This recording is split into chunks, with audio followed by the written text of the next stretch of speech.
Así va el segundo día de lluvias en Cartagena. Oiga, pues, si piensa venir por estos lados, pilas. Traiga su paraguas. Traiga ropita también de lluvia. Va a encontrar algunas calles inundadas con algo de lluvia. Y si viene en vehículo, tenga en cuenta en qué lugar deja el vehículo.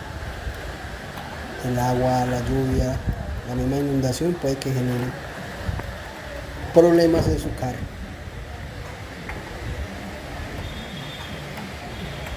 Ya saben, pues, 4 de enero del 2025. Así más o menos está Cartagena de Indias, Colombia.